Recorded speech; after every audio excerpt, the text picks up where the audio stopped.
Hello everyone and welcome back to Common Sense Crypto channel. As with you always, this is Rich doing another video today on XRP. So I hope you're all having a wonderful day today wherever you are in this great world. We're going to talk about XRP. I'm going to start with this. XRP transaction fees well under a penny, while Bitcoin fees surpassed $20. And look at the speed of XRP, 3 to 5 seconds. You know, I don't hate Bitcoin.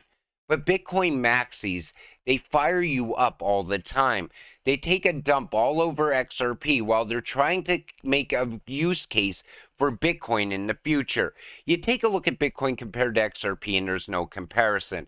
XRP outperforms Bitcoin by far. But you know, like I said, without Bitcoin, I don't think we would even be where we are today. And if you're in crypto, you should love all of crypto. Ex-Ripple director urges El Salvador to switch to XRP. In recent days, the Bitcoin network has experienced a surge in demand, fueled by the growing popularity of BRC-20 tokens, inscriptions, and ordinals, commonly known as NFTs. This has resulted in a boost in revenue for miners, as the average commission paid per block reached its peak. However, this surge in demand has also led to higher fees for Bitcoin users, as journalist Mars Romero recently observed during a cash withdrawal in El Salvador. One individual was charged $20 in fees for withdrawing $100, a significant cost in a country where the average salary is $300 to $350. This has prompted Romero to caution against enabling gambling on NFT tokens or meme coins and emphasize the real-world impact of high fees on users. So in response to Romero's tweet, Matt Hamilton, former director of developer relationship at Ripple, suggested using technology that is better suited for this purpose, such as XRP and the XRP ledger. He argues that getting upset about the limitations of Bitcoin and its widespread use does not help anyone. And again, it's nice to see that the miners are going to get more money out of this because it's part of crypto. You want to see Bitcoin mining continue. And at the same time, you don't want to see people that don't make a lot of money pay a lot of fees to transfer money. And it's, you know, Bitcoin does not fit this use case. XRP, however, does fit it perfectly. The SEC is getting chilled by strange bedfellows, including a fellow agency, JP Morgan, and the NYDFS, and crypto folks, all hating on a proposal that investment advisors keep assets, crypto too, with qualified custodians. U.S. SEC went too far when it proposed a new rule demanding investment firms safeguard all of their clients' assets, including crypto, with approved custodians, according to an array of critics not often in alignment. And you know, it's all part of getting rid of the exchanges, killing the on-off ramps to crypto. That's what he's really talking about doing here. And you know, I still think that people are going to continue to buy crypto no matter what, because there's new alternative ways to buy crypto popping up all the time. Chairman Patrick McHenry delivers opening remarks at the historic Joint Subcommittee hearing on digital assets. Take a listen. Well, first, it's wonderful to be on neutral territory before in this little Ways and Means Committee room between the Ag Committee and the Financial Service Committee. We want to show our friends on the Ways and Means Committee how two committees can work together and produce a legislative product. But I want to thank the subcommittee chairs for working so well together with their ranking members to have this subcommittee hearing, joint subcommittee hearing. The purpose here is to make law, for us to give assurance to the marketplace and to consumers, to close regulatory gaps, to make sure that you have like-kind regulation of new things in our society and the potential they hold. We need to get this right, both for a couple of reasons. One is to harness innovation and enable consumer protection, and the other is to ensure that the CFTC and the Securities and Exchange Commission will work together to ensure that consumers are protected, unlike what is currently happening. It's nice to see that he's looking out for the retail investors along the way, and they're also getting closer to making laws around crypto. Now, there's another couple more videos I want to share with you because there was a lot of good points brought up today, and I'll talk about each one of them as we go, so take a listen.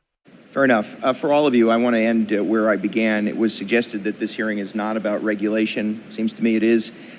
Is it necessary for Congress to move down the path of adequate guidelines and regulation? Simply yes or no. Yes. Yes. Yes. Yes. Yes. I don't think so. Only one person doesn't think so. Listen, we need laws and regulations put around crypto, but we need the right laws and regulations put in place. And anybody who doesn't think we need this right now is absolutely wrong, because that's the only way this country is going to move forward with innovation and technology.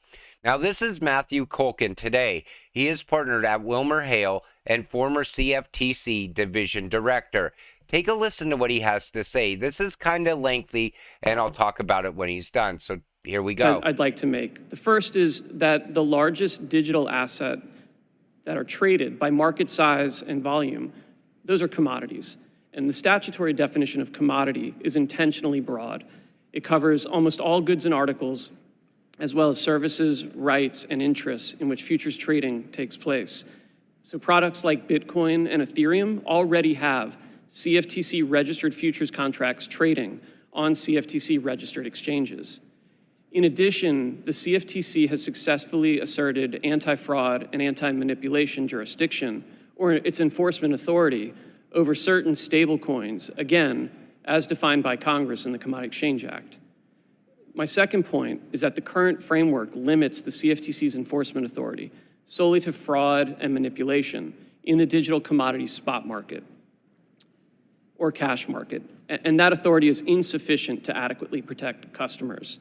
By limiting the CFTC's oversight of commodity spot markets, market participants are not getting the benefit of basic customer protections that the CFTC could provide through registration, regulation, examination, and enforcement. And those authorities already exist in the digital commodity futures markets. I'm also talking about things like segregation of customer funds, rules governing how those funds are held in the event of a bankruptcy. And so that brings me to my third point today. Congress should expand the CFTC's role to include regulatory authority over the digital commodity spot markets. Doing so would introduce key features that are found in the futures markets, and they've worked well to protect customers for years.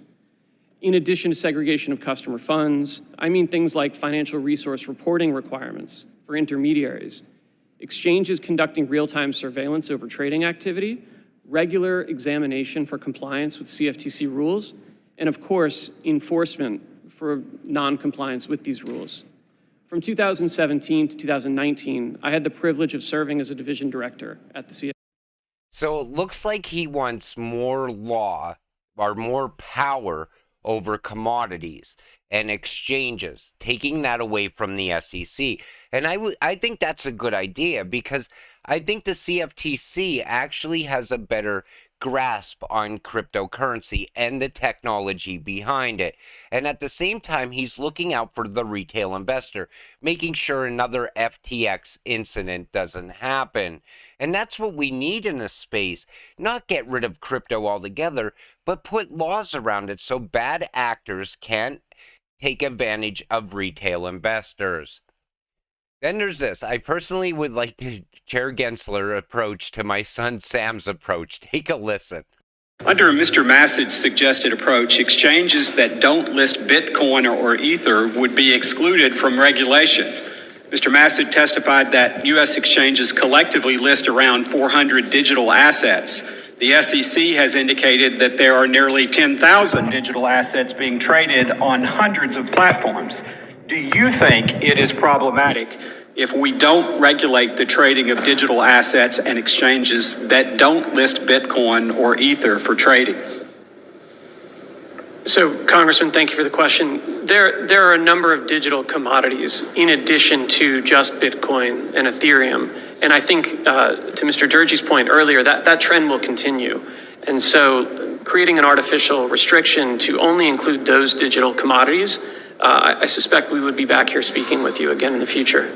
Again, Mr. Culkin, I've heard some of my Democratic colleagues, particularly on the Financial Services Committee, claim that because Gary Gensler has declared that nearly all digital assets are securities, that we should just treat them all as such. Do you think this is the right approach, to do nothing and let Mr. Gensler just have full control of the space? So Congressman, I don't, but I don't think that that's the best approach, because nearly 70% of digital commodities traded today have already been deemed commodities by the CFTC as a body, as opposed to any chairman, commissioner, or staff. And so I think we need to be thoughtful. What he's saying is that even XRP is a commodity in the eyes of the CFTC, but Gary's not playing by the rules. About which products are commodities and should be treated as commodities, just like oil or soybeans or interest rates. I personally would liken Chair Gensler's approach to my son Sam's approach. He's 2 when it comes to toys. He wants to hold all the toys, but he doesn't want anyone else to be able to play with the toys at the same time. And so I thought that was absolutely great. He talked about Gary Gensler like a 2-year-old. He wants all the toys, but he doesn't want anyone to play with the toys. And it's nice to see that Congress now is starting to act around crypto. And I think they're taking the right approach. Some people are taking the right approach. Others are not, like Elizabeth Warren. She's creating an anti-crypto rhetoric as part of her re-election campaign. And I don't think this is going to play out so good for her, honestly, because there's more people leaving the bank continually. And I know a lot of those people are getting into crypto. And most of those people are probably even in her home state as well. But then there's this guy, and you got to hear this guy. I don't even know what this guy's talking about, and he should just step down. There's this fear of missing out, that we've got to keep up with other countries. You know, Peru is way ahead of us in cocaine production. China's way ahead of us in organ harvesting. We don't need to keep up on those things, and we don't need to keep up on crypto. As for protecting U.S. investors, investors know, and they certainly know now, that when you send your money to the Bahamas or Cayman Islands, you do not have protection. You could lose it all. And the idea that we should tell investors that something's licensed in the United States when it's not only as dangerous for the investors as crypto is, but as harmful to our country as crypto tries to be, I don't see a reason to do that. Okay, but there still is within the. You know, he talks about crypto like it's so anti-American.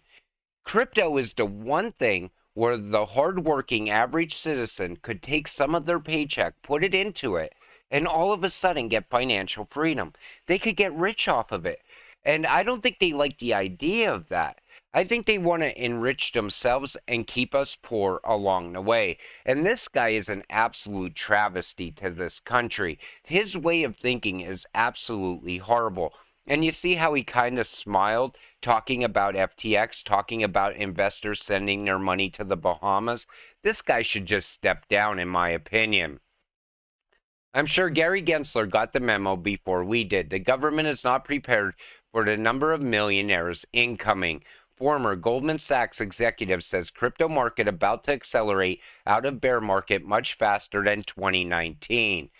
So the next 6 months, crypto is very strong. I don't think it's a replay of 2019, which was a longer pullback while global central bank balance sheets shrank for a period of time.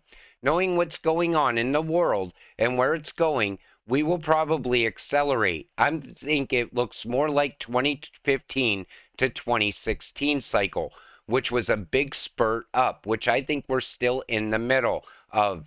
Then a long sideways correction for 5 months or whatever, and then another explosion higher as you really start to see the central banks kick in.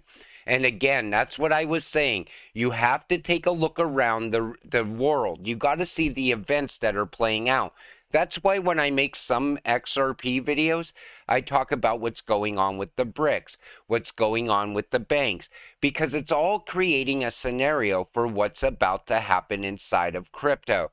And I think it's going to be an explosive move to the upside, especially around these utility-driven coins. They are going to explode at some point in price. And when they do, you definitely want to be holding them. And I show you those events because it's not hard to really see what's going to happen. I mean, as the US dollar starts to fall and plummet in value, stocks and crypto always takes off. And that's inevitable. And this market, people get under the impression when we go sideways for such a long period of time that it's over somehow. You know this can't last forever, right? Eventually, we go sideways and then all of a sudden we just take off. And that moment is coming, and I can't wait to share it with all of you. Let's get rich together. With that said, I'm going to wrap up this video. I want to thank you all for watching. I appreciate all of you watching my videos. We'll see you in the next one. Have a great night.